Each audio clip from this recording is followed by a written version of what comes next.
Olá, pessoal. Nessa aula nós vamos tratar da classificação das reações inorgânicas. Primeiro vamos relembrar aqui o que é uma reação química. Reações químicas são fenômenos químicos, ou seja, fenômenos que alteram a constituição da matéria. Quando ocorre uma reação química, ocorre a formação de novas substâncias. As substâncias iniciais são chamadas de reagentes e as substâncias finais são chamadas de produtos. Correto? Então, fenômeno químico é sinônimo de reação química. Para identificar se ocorreu realmente uma reação química, nós temos que olhar antes e depois, para ver se as substâncias finais são iguais ou diferentes das substâncias iniciais. Nessa aula, nós vamos usar muito essas simbologias, né, subscritas, acompanhando a fórmula dos elementos. O AQ significa aquoso, o S, substância sólida, que pode ser substituída por essa setinha para baixo, que significa produto insolúvel, precipitado. O L, substância líquida. O G, substância gasosa, que pode ser substituída por essa setinha para cima, que indica produto gasoso ou volátil. No lugar do G, dependendo da substância, pode aparecer o V, de vapor.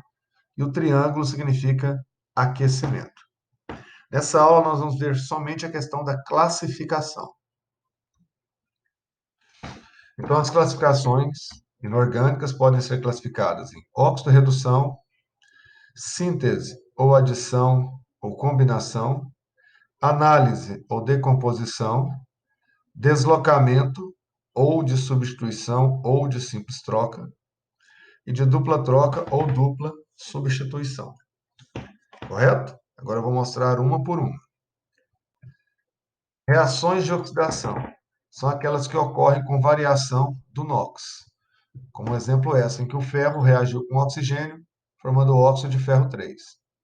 O ferro está passando de NOx 0 para mais 3, aumentou o NOx, então ele oxidou.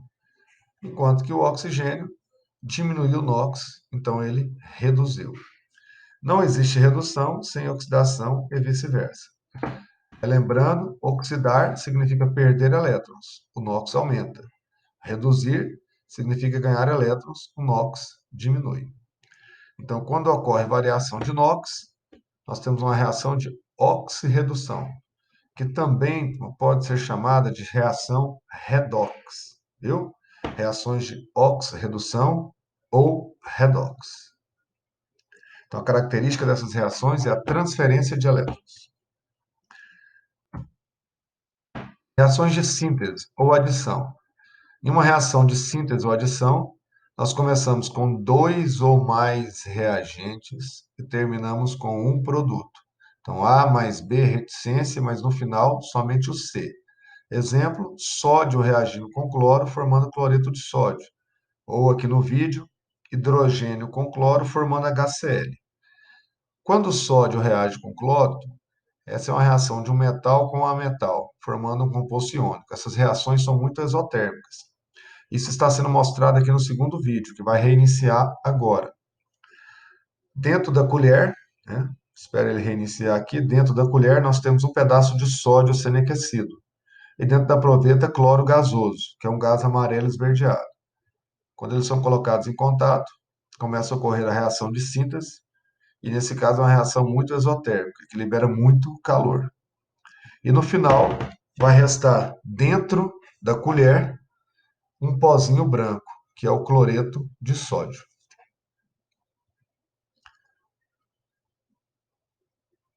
Agora, dentro da colher, ele vai mostrar, dentro da colher é o cloreto de sódio. Nós podemos classificar a síntese. A síntese pode ser classificada em total ou parcial. Quando que a síntese é total? Quando os reagentes são substâncias simples, é o magnésio, oxigênio, substâncias simples. E quando que a síntese é parcial? Quando nós temos pelo menos um reagente que é uma substância composta. Um detalhe importante: toda síntese total é uma reação de oxirredução, redox, certo? Então, algumas reações podem receber mais de uma classificação. E esses dois vídeos estão mostrando a reação do magnésio com oxigênio, a combustão do magnésio com oxigênio. E tem um detalhe interessante e cobrado dessa reação, que é essa liberação da luz branca. Isso já foi usado no flash antigo. O flash antigo era uma fita de magnésio, né? E hoje isso ainda é usado em fogos de artifícios e sinalizadores. Então, quando o magnésio sofre combustão, ocorre a liberação de luz branca. Isso é um detalhe importante. Nesse outro vídeo, dentro da proveta tem oxigênio e na colher magnésio. Então, essa é uma característica que é cobrada em alguns exercícios. O aluno tem que saber que o magnésio, quando sofre combustão, esse processo é acompanhado da liberação de luz branca. E que isso foi usado nos primeiros tipos de flash, e hoje isso ainda é usado em velinhas de aniversário, em fogos de artifícios, em sinalizadores. O contrário da síntese é a reação de decomposição ou análise. Aqui nós vamos ter um reagente e vamos formar dois ou mais produtos. Como exemplo, eu coloquei aqui o dicromato de amônio se decompondo em óxido de cromo 3, nitrogênio e água. Essa reação é chamada de vulcãozinho do dicromato. Esse sólido alaranjado que está sendo colocado aí é o dicromato de amônio, que vai ser aquecido, e ele começa a decompor, formando o óxido de cromo 3, que tem essa coloração verde.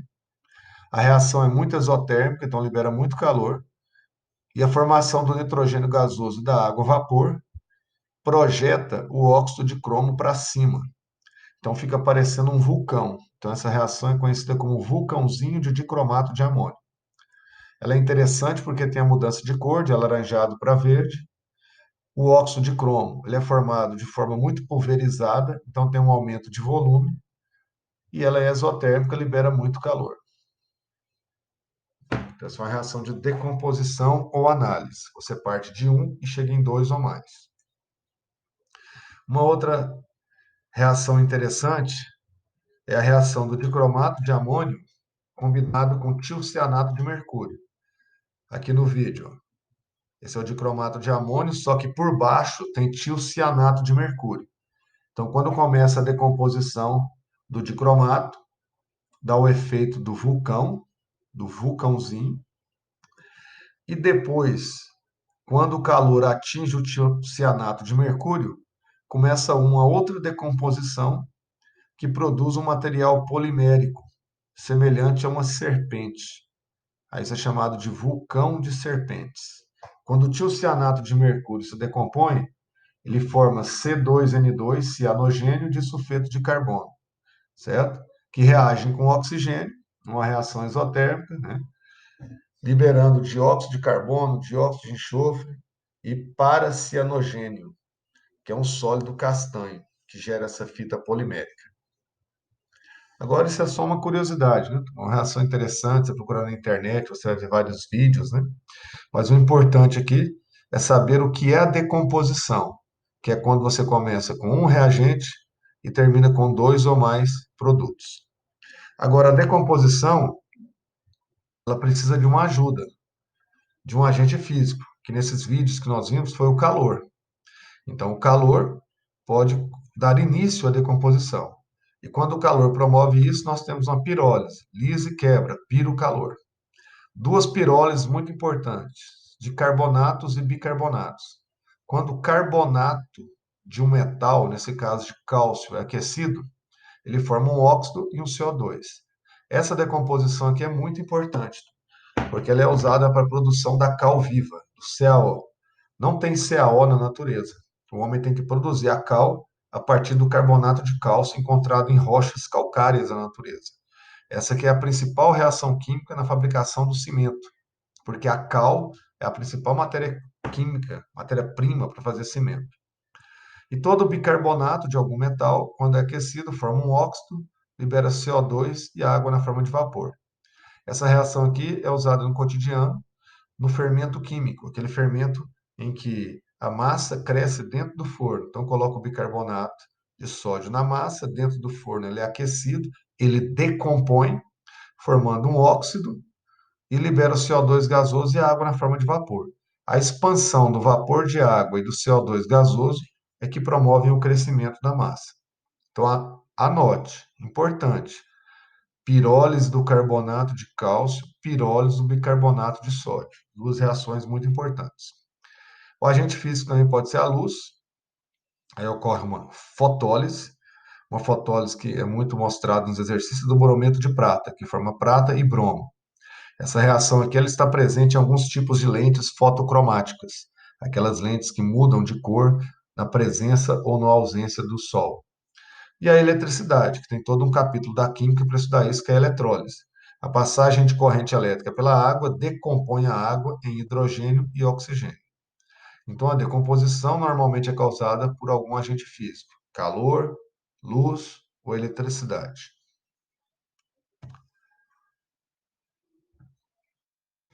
E aqui uma decomposição do cotidiano. Hoje é obrigatório o uso de airbag nos carros, né? Os carros novos todos já saem com airbag. E como que o airbag, né, infla tão rapidamente, né? Quem promove isso é a decomposição do NaN3, chamado de azida de sódio. Quando a azida de sódio se decompõe, ela libera aqui 3 mols de nitrogênio gasoso. Cada 2 mols de azida libera 3 mols de nitrogênio gasoso. E é esse nitrogênio gasoso é que é responsável pelo enchimento do airbag, que enche de forma muito rápida. A decomposição da azida ela é muito violenta, né? O tempo necessário para que um airbag fique completamente inflado, atingindo um volume de 54 litros, é de aproximadamente 1/20 de segundo, certo? Agora eu coloquei aqui, o que acontece quando se pula em cima de um airbag? Olha o que acontece. Eu acho que não deve ser uma experiência muito agradável. Você vê a força que tem essa decomposição da azida de sódio, correto? Agora a reação de simples troca ou deslocamento. Nessa reação, nós vamos ter uma substância na forma simples e uma substância na forma composta. O A pode trocar de lugar com o B, ou o A pode trocar de lugar com C. Então, nós começamos com uma simples e uma composta. Terminamos com outra simples, outra composta. Nesse exemplo aqui, o zinco está deslocando o cobre. A placa que foi colocada ali é uma placa de zinco. E essa solução azul é uma solução de sulfato de cobre 2 aquoso. O cobre 2 em solução, ele deixa o meio azul. Aquela parte da placa que está em contato com a solução azul, ela vai sair de lá dourado avermelhado. Tá vendo? Olha a coloração, dourado avermelhado. Esse dourado avermelhado é o cobre. O que que aconteceu? Parte do zinco que estava sólido passou para a solução, ficando aquoso, e o cobre que estava aquoso se depositou na superfície da placa. Então, o zinco estava sólido, foi para a solução, o cobre que estava aquoso saiu da solução. Então, ocorreu a formação de um depósito, de uma camada, de uma película de cobre na superfície da placa de zinco. Toda reação de simples troca é uma reação de oxirredução, viu? No próximo slide vai ter até esse comentário. Aqui é um outro exemplo, o ferro deslocando o cobre. Tá vendo que aqui no vídeo a solução começa azul por causa do sulfato de cobre, por causa do cobre aquoso. Cobre 2 aquoso deixa o meio azul. Mas à medida que o cobre vai saindo da solução e vai passando para a fase sólida, a coloração azul ela vai desaparecendo. Então o ferro que estava sólido passa para aquoso, enquanto que o cobre que estava aquoso passa para sólido.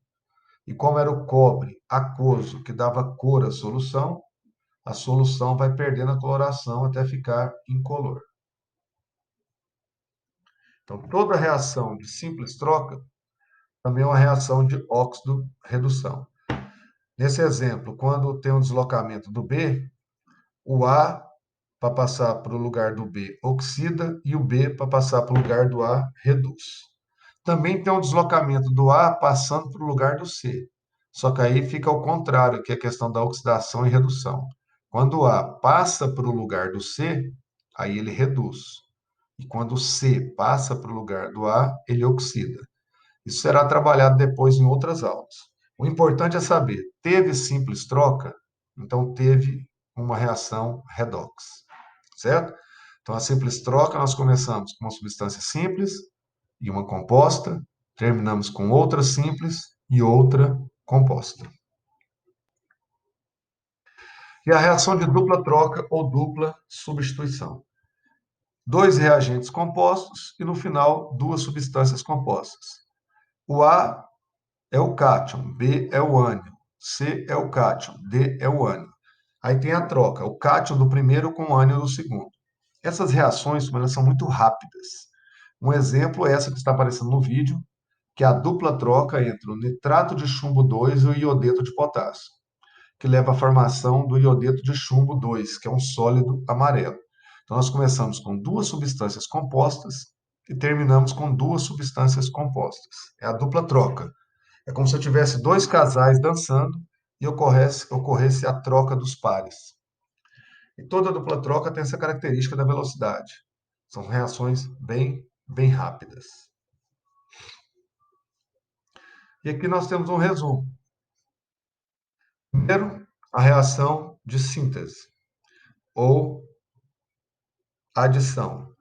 Dois reagentes, dois ou mais, formando um único produto. Então, nesse caso, hidrogênio e cloro, formando o HCl, ácido clorídrico.